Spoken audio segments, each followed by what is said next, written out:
Welcome back to my sweet kids channel అండి. ఇవాళ చేస్తున్న రెసిపీ ఏంటంటే సగ్గుబియ్య పాయసము. ఇది పిల్లలకి మెయిన్గా మోషన్స్ అయినప్పుడు తొందరగా రికవరీ అయ్యే స్వీట్ రెసిపీ అండి.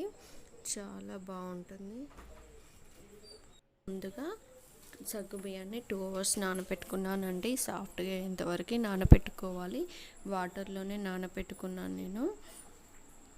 చూడండి ఎంత సాఫ్ట్గా అయినాయో. తర్వాత వీటిని ఒక మందపాటి గిన్నెలో తీసుకొని వాటర్ హీట్ చేసుకోవాలండి. చాలా వరకు బాయిల్ అవ్వాలి.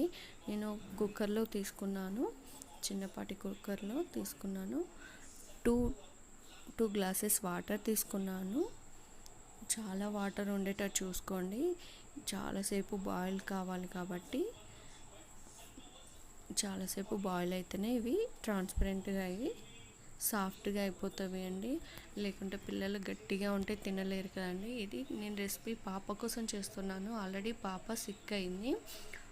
ఎలాగూ వీడియో చేస్తున్నాను కదా, స్వీట్ రెసిపీ వీడియో పెడదామనేసి తీసానండి. ఎవరికైనా యూజ్ అవుతుందేమో అనేసి తీసి పెడుతున్నాను.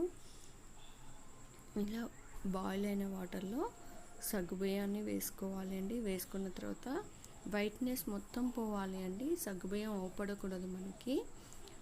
తర్వాత వచ్చేసి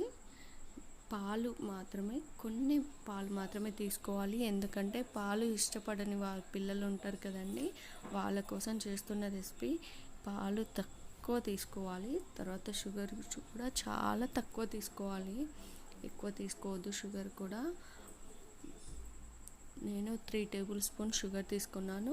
1 టీ గ్లాస్ పాలు తీసుకున్నానండి, ఎక్కువ తీసుకోలేదు. అది కూడా కాచి చల్లార్చిన పాలు అండి. ఇలా అయిన తర్వాత ఒక 2 minutes ఉంచేసి స్టవ్ ఆఫ్ చేస్తే అయిపోతుందండి. చూడండి ట్రాన్స్పరెంట్ అయ్యాయి కదా. ఇది మాత్రం చాలా లేట్ అవుతుంది, 1 hour పడుతుందండి.